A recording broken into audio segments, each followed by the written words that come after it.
అన్న అసలు event organising అనేది చాలా కష్టం కదా, అందరిని ఒక దగ్గర తీసుకురావడము, ఆ పని చేపియడం అనేది చాలా కష్టం. మరి ఎలా చేస్తున్నారన్న ఈ ఏజ్ లో ఈవెంట్ ఆర్గనైజింగ్? ఈ రోజు వరకు కూడా ఒక్కొక్క రోజు మేము 50 మందిని 60 మందిని కూడా పెడతాము ఈవెంట్లలో. కానీ చాలా కష్టంగా ఉంటది. వాళ్ళు మా ప్లేస్ మీదకి వచ్చిందా కూడా చాలా ఉంటది, టెన్షన్ గా ఉంటది. వచ్చిన ఎదుటి కస్టమర్ ఏమంటాడో వాళ్ళు మా ప్లేస్ మీదకి వచ్చిందా కూడా మాకు చాలా ఇబ్బందిగానే ఉంటది. కనీసం అవన్నీ ఎదుర్కోవాల్సి వచ్చాయి. ఈవెంట్ అనేది చాలా కష్టంతో కూడుకున్న పని. ఒక ఊరు కాదు, ఒక పల్లె కాదు, రకరకాల అక్కడి నుంచి రావాల్సి వస్తే వాళ్ళు అందరూ ఒక ప్లాట్ఫామ్ చేయాలి. ప్లాట్ఫామ్ చేసినాక సక్సెస్ చేయాలి. సక్సెస్ చేసినాక పేమెంట్ కోసం చూడాలి. చాలా కష్టమైన పని. వాళ్ళు పేమెంట్ ఇచ్చిన వరకు మన పేమెంట్ వాళ్ళకి పంపించాలి. ఎందుకంటే వాళ్ళ టైం కు వచ్చిండు, టైం కు మళ్ళీ వెళ్ళిపోవచ్చు వస్తారు. వాళ్ళ కోసం చూస్తే వీళ్ళు ఉండలేరు అక్కడ. వాళ్ళ పేమెంట్ గురించి వాళ్ళు రేపు ఇస్తామంటారు. ఇచ్చిన కష్టపడే ఉన్నామన్నమాట. ముందు వాళ్ళు డబ్బులు ఇస్తాం, నెక్స్ట్ వస్తారు, లేకపోతే రారు మళ్ళీ. చాలా కష్టంతో కూడుకున్న పని ఈవెంట్ ఆర్గనైజర్ అంటే. మరి ఎట్లా మరి సక్సెస్ అంటే ఎట్లా అవ్వాలి? సక్సెస్ అవ్వాలంటే ఈవెంట్ ఆర్గనైజింగ్ లో నా యొక్క ధర్మమైన సక్సెస్ నడిపిస్తుంది. అంతేనా? నీ ఇంటెన్షన్స్ అనేది మంచి ఇంటెన్షన్స్ ఉంటే మంచిగా జరుగుతుంది. ఖచ్చితంగా. నేను ఈవెంట్ తీసిన తర్వాత ఈవెంట్ అంతా డబ్బులు ఇచ్చినా ఇవ్వకున్నా ఈ రోజు వరకు కూడా ఏ ఒక్కరు కూడా డబ్బులు ఆపుకోను. వర్క్ చెయ్యంగానే ముందు వాళ్ళ డబ్బులు ఇచ్చేస్తా. ఫస్ట్ మీరు తింటారా, ఏమైనా తింటారా, తినండి, ఉండండి, అంటే నా కోసం డబ్బులు ఇంకా తిరగొద్దు. అంటే ఈ రోజు ఎవరు ఒకరు 50 పైసలు ఆపలేము, ఒకరు మోసం చేయలేము. మనకు ఒక రూపాయి 10 రూపాయలు వేరే వాళ్ళు ముంచినా గానీ మనం ఒకరిని ఉంచాం, మోసం చెయ్యం. అది నా నైజం. మీకు తగిలాయన్నా ఎదురు దెబ్బలు తగిలాయా జీవితంలో? చాలా తగిలినాయి. కొన ఊపిరి దాకా పోయి కూడా వచ్చినా కానీ అన్నిట్లో కూడా దేవుడు ఎట్టుకొస్తున్నాడు. ధర్మమే పనిచేస్తుంది. అంటే ఈ కాలంలో కూడా పనిచేస్తుంది అంటావా ధర్మం? నమ్మిన వానికి పని చేస్తుంది, నమ్మని వానికి పని చేయదు. అమ్మ అంటేనే అమ్మ, అమ్మ కాదంటే అమ్మ కాదంటారు. ఆకలి అయినప్పుడు కొందరు అమ్మ అంటారు, దెబ్బ తగిలితే కూడా అమ్మ అంటారు, బాధ వచ్చినప్పుడు కొందరు అమ్మ అంటారు. మీరు ఏం చేస్తుంటారు అన్న? నేను ప్రెసెంట్ గా చిన్న ఉన్నప్పటి సంది వర్క్ చేస్తా ఉంటాను. వర్క్ చేస్తా ఉంటారు. ఏ పని అయినా కూడా పని కావాలి నాకు. ఏదైనా సరే పని కావాలి. లక్షలు సంపాదించాలని ఆశ లేవు. రోజు 100 రూపాయల పైన సరే నాకు పని కావాలి. 10 మందిని బతికేయాలి, మళ్ళీ పని కావాలన్నది. ఏదో ఒక పని కావాలి, ఏదో ఒక పని కావాలి. ఊరికే ఉండడము, ఊరికే తిరగడము, ఊరికే పండుకోవడం గాని అలాంటి నిద్ర లేకుండా కూడా కష్టపడ్డా. నిద్ర లేకుండా కూడా కష్టపడతాను. నిద్ర పోకుండా కూడా కష్టపడతాను. కనీసం డైలీ ఒక 8 hours నిలబడి కూడా పడి ఉంటాను ఒకసారి. జీవితం అంటే ఒక్కరొక్కరు జీవితం ఒక రాగా ఉంటది. ఓకే. తనది తాను, నేను నాకు నిలబడి నడుస్తాను, నిలబడతాను, నా కళ నిలబడి నేను కష్టపడతాను, నేను పని చేస్తాను. నేను కష్టపడి ఒకరు పెడతాను తప్ప ఒకరి కష్టాన్ని నాశించను. నేను 10 మందికి సహాయపడతాను. ఎవరు చేసినా చేయకుండా నా సేవ నేను చేసుకుంటాను అని ముందుకెళ్ళడమే ఒక జీవితం అని.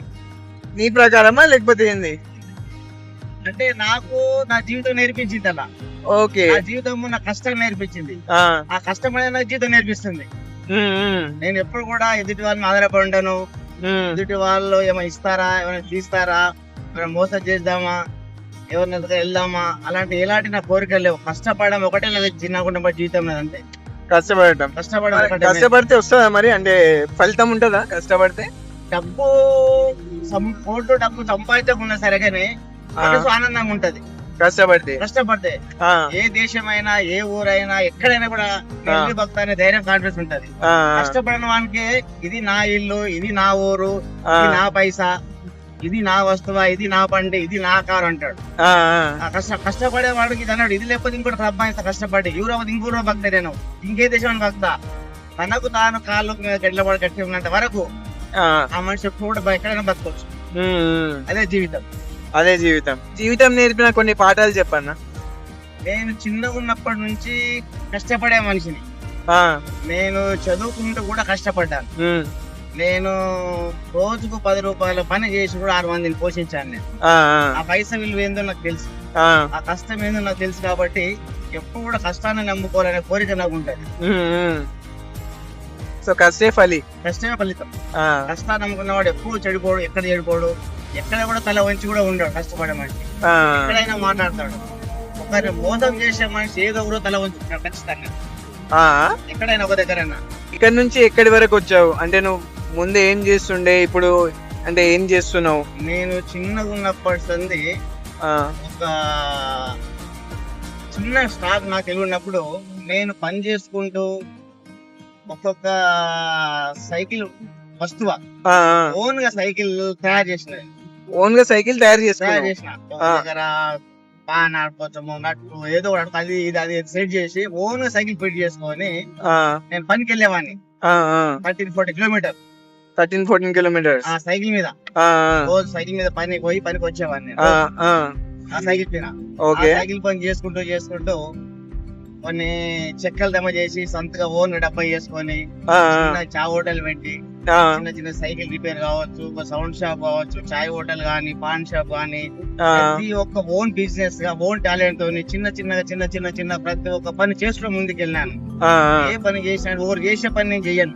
ఆ, ఆ. నా సొంత టాలెంట్ తో నేను చేస్తా తప్ప ఓరు కాపీ కొట్టడము వాళ్ళ అభ్యర్థి మనం కూడా పోటీ పెడదామని ఆలోచన నాకు ఉంటది. ఆ, ఆ మనిషి ఆ వస్తువు పెట్టి ఇంకో పెట్టాలి మనం ఏదో టాలెంట్ తో, ఆ, కానీ వాళ్ళు పెట్టింది పెట్టడము వాళ్ళ గిరాకీ మనకు రావాలి అనే ఆలోచన కోరికలు నాకు ఉన్నాయి. ఆ, ఏ చేసిన కొత్త కాన్సెప్ట్ చేయాలి మన తెలుగుతో, ఎక్కడ లేని మనం చేయాలి, ఎవరు చేయని మనం చేయాలి, ఆ, ఆ. అది నా టాలెంట్. ఇప్పుడు ఏం చేస్తున్నావు? ఇప్పుడు ప్రెసెంట్ ఈవెంట్ ఆర్గనైజర్ వర్క్ చేస్తున్నాను. ఈవెంట్ ఆర్గనైజర్ అంటే ఒకప్పుడు లైక్ చిన్న షాప్స్ నుంచి ఇప్పుడు ఈవెంట్ ఆర్గనైజర్ అయ్యావు. అంటే మీ ఈవెంట్ అంటే ఆర్గనైజేషన్ పేరేం పేరన్నా? అఖిలేశ్వర ఈవెంట్స్. అఖిలేశ్వర ఈవెంట్స్. అంటే మీరు ఏం చేస్తారన్నా అందులో? ఆర్గనైజర్ అంటే ఈవెంట్ సంబంధించి కళ సంబంధించింది, కళాకారులది.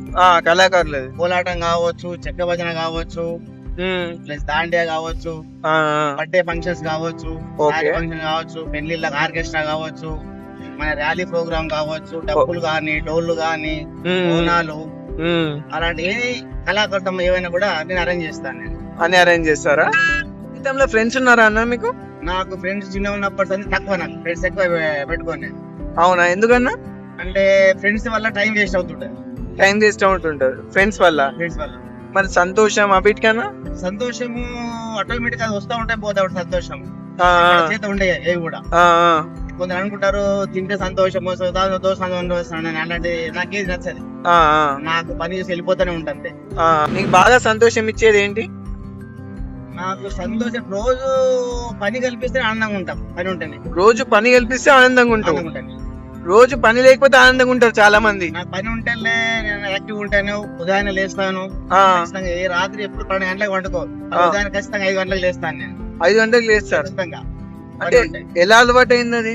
నాకు చిన్న ఉన్నప్పటి నుండి నిద్ర అలవాటు. నాకు ఇంటి ఒక బాధ్యత ఎక్కువ. నాకు ఇంటి ఒక బాధ్యత పోషించాలి, పని చేయాలి, కష్టపడాలి, నడపాలి, తీసుకురావాలి, ఈ సామాన్యం అవసరం కష్టపడాలి, అదే ఆలోచన ఎప్పటికీ నాకు. రేపు అంటే ఎప్పుడు కూడా పని మీద ఇంట్రెస్ట్ అంతా మట్టుకే. మన పిల్లలు మన ఫ్యామిలీ బాగుండాలి, మనం అంతా ఒకటే. మనం ఎంత కష్టపడే సరే మన కష్టం మన వల్ల రానిది అనుకోండి. ఇప్పుడు ఎవరైనా అన్న నువ్వు ఏం చేస్తుంటావు అన్నా అంటే నేను అది చేస్తుంటా ఇది చేస్తుంటా అని చెప్తారు. కానీ నువ్వేందన్నా నేను పని చేస్తుంటా అని చెప్పావు. నేను ఎప్పుడు పని ఉన్నాయి. నేను ఎప్పుడు పని ఎంత ఎదిగినా కూడా నేను పని ఉన్నాయి. పని అది ఇది అని కాదు, నా పనికి నేను పని ఉన్నాయి. నా పనికి పని ఉన్నాయి జీతగానే నేను అంతే. ఓకే. ఓనర్ కాదు. నా పని పడుతుంది నాది. పని నాదైనప్పుడు నేను పని ఉన్నాయి కదా అక్కడ. ఓకే. ఓనర్ నువ్వే, పని నువ్వే. ఫస్ట్ పని తర్వాత ఏదైనా. అరే ఏమన్నా చెప్పినావా? ఓనర్ ఎట్లా అవుతాడు? పని చేస్తే ఓనర్ అయ్యేది. ఓనర్ ఎట్లా అవుతాడు? కరెక్టే. వాళ్ళ పని వాడు రాడు, ఏం చేస్తావు నువ్వు? కాబట్టి ఫస్ట్ పని. ఇప్పుడు నీకు నిద్ర లేక ఇట్లా ఇన్ని పనులు చేస్తా ఉన్నావు కదా, మరి ఆరోగ్య సమస్యలు ఉండవా? దేవుని వల్ల ఇప్పటి వరకు అయితే కొంచెం ఆరోగ్యంగానే ఉన్నా మంచిది. ఇప్పటి వరకు అయితే ఇలాంటి అడుగులు వచ్చినా కూడా భగవంతుడు ఆశీర్వాదం కావచ్చు, మీ ప్రజలందరూ ఆశీర్వాదం కావచ్చు, మా ఇంటి అమ్మ నాన్నల ఫ్యామిలీ అందరూ ఆశీర్వాదం కావచ్చు, కూడా ఏదైనా కూడా భగవంతుడు ఎలాంటి ఆటంకాలు వచ్చినా కూడా వెళ్ళిపోతా ఉన్నాయి. పైసా రూపంగా కానీ ఎలాంటి ఇబ్బందులు కూడా అప్పుడు మంచిగానే వెళ్ళిపోతాం, ఎలాంటి ఆటంకాలు లేకుండా.